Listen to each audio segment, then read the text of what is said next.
showdown coming in this environment at the moment? We've got a bit of normality back actually. We've had 2 weeks of group training, which makes a big difference, and just to be running around, down at Alberton in the lead up, doing a bit of contact makes a big difference, and we're starting to get back to usual. So we're just keen to stop talking and play some footy now. When you see two Crows players punch on the train, those three little lines, it's an opposition player.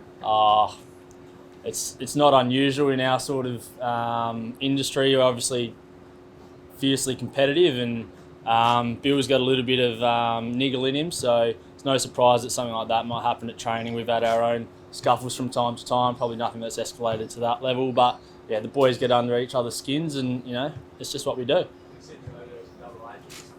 I think a few of the boys have been asking him what happened, but besides that, I think it was all in good fun. So yeah. It's usually when we've seen this in the past, it's the key forwards up against the key defenders. Do you get involved in any sort of scraps like this, anyone who gets under your skin and train? Oh, it's more us getting under their skin because they're the highly talented, pretty boys, and we have to do whatever we got to do to stop them getting the ball, and sometimes that gets them a little bit frustrated. But like I said, it's all part of doing our job, and it makes everyone better as footballers, I think.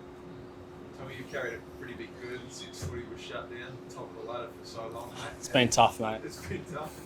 How does that weight rest on you going into the showdown? Look, to be honest, it doesn't really stand for much now. I think it's basically a reset on the season. Besides having a little head start on the premiership table, it's as good as round one again. And going into a showdown, form traditionally means nothing, and we expect a typical showdown. Is this the strangest one you would have been a part of? Yeah, it will be. It'll be right up there with the first one at Adelaide Oval. A lot of unknowns surrounding it, but at the end of the day, there's going to be 18 blokes on the field, for each side, and there's going to be a footy there to be won and goals to be kicked, and it'll feel like normal pretty quickly, I reckon. It'll be a little different, obviously, without the 50,000 poor fans booing the Crows as they run out of the ground, but there's talk there might be a couple of hundred allowed in. If that gets announced later today, how big a boost will it be for people who are able to attend the showdown? Yeah, I think it'll just be a huge win for the people that have stuck by us in what's been a difficult time, both our diehard supporters and members, and also the corporates that have hung around. So if there's a few people able to come to the game, that'll be a great reward for them. And obviously it won't have that 50,000 type atmosphere and buzz, which can be quite intimidating, but at some stage during this year, hoping to get that back, and everyone will get to come and see a game. Given it's Port home games, would you like to see it all Port members, say 10,000 are allowed in, or a mix? Oh, look, you squeeze the odd Crows one into Port home game generally, so maybe sort of like a 10-1 ratio or something like that. But look, that's not for me to decide. I'm sure both of the clubs are discussing that, and it'll come down to the powers that be. Yeah, I think that's the part of the fabric of our home games now, and I'd be disappointed if we didn't hear that before the game. It always sends a shiver down the spine. Might not be quite the same, but it's part of our ritual and means a lot to both the players and the supporters, so I hope they play it. We saw in Tobin and Drury are probably the two which are definitely unavailable. Do you imagine that everyone else will be available for selection? Yeah, we're looking pretty good at the moment. There's a few boys that just got to get through a test Thursday. Big Scooter, Mitch Georgiadis, Robbie obviously, but we're pretty confident they'll be right to play. So that'll give a few selection headaches for Kenny and the others, but that's a great position to be in. So those boys in your name in particular, the sort of ones that you're looking at, they seem to be leaning more towards playing? Yeah, I'd say so. Obviously, you guys have been keeping a pretty close eye on Robbie, but he's a bit of a showdown guru, and he'd be just timing his run just right, I reckon. How's Charlie Gibson?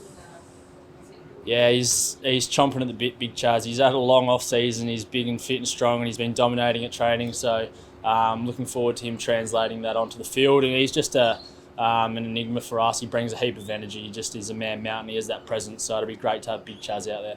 Can you fit him and say Mitch and Todd Marshall in the same side? Yeah, that's going to be one for Kenny and the coaches. It's obviously a good issue to have when you got talented boys like Toddy and Mitch coming through, and obviously Charlie's been really important for us when he's been fit in his time here. So that's a decision they'll just have to make. When we spoke to you before contact training, you said how much you're looking forward to that. Do you feel prepared now that you've had those 2 or 3 sessions of contact, or is it still a bit light on? No, we're ready to go. We had a strong hit out on the weekend, basically played an internal trial, and like you saw at the Crows training, there's no holds barred there. You get into it, and we're professional athletes, and we want to make sure we give ourselves the best opportunity to win this weekend and going forward. So we're doing everything we can to make sure we're ready. I mean, what sort of position are you in physically? You look like you're moving very well and you haven't had any sort of signs of injuries for a while. Nah, I'm still slow, but I get around the ground okay. I'm actually pretty lucky. I'm near on 30 and no niggles at the moment, so touch wood, that stays that way for a little bit longer. So that extra layoff and being able to spend time sort of really fine tuning the program has probably made a big difference. Do you feel good at the moment, though, covering the ground and pushing people around? Yeah, you feel good until you chase these young boys around. They always make you look a bit silly, but yeah, in terms of where I'm at, I couldn't be happier. I mean, you said you kick a lot on your left in the lead up to this. Is there any concerted effort there?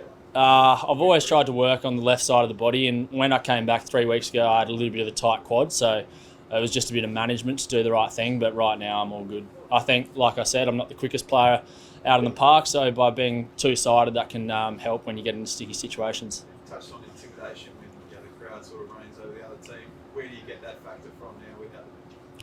Yeah, I think it's a bit like round one. The team that's best prepared and can drive it themselves will be the one that comes out on top, and I think there's plenty of ammo. We're going to be saddling up next to the Crows for 2.5 weeks, as of next Thursday. So it'll be nice to hold one over them before going up to Gold Coast. Good weather, Prison Bar? Oh, absolutely. It's it's iconic for us. It means so much to our club, and I think if you listen to some of the commentary around it, it means a lot to Australian football. So absolutely pumped to wear the Prison Bars, and hopefully becomes a thing moving forward. What do you know about reserves sort of strength? Yeah, I think there's just going to be a hit out. I'm not sure on the format, quarters and players wise, but it'd be good to give the boys that aren't playing on Saturday night a run around. They've obviously been training just as hard, and we'd like to see that form translate before we go up to the Gold Coast and get some indication of where boys are at and how that's going to play out. Ollie's pumped. He's like a caged animal at the moment. He's back in a chuka in the break, bumping into fences and that sort of stuff. I think he probably had his old boy out in the tennis court doing a bit of tackling, so he's pretty pumped and ready to go, and he's in some good nick.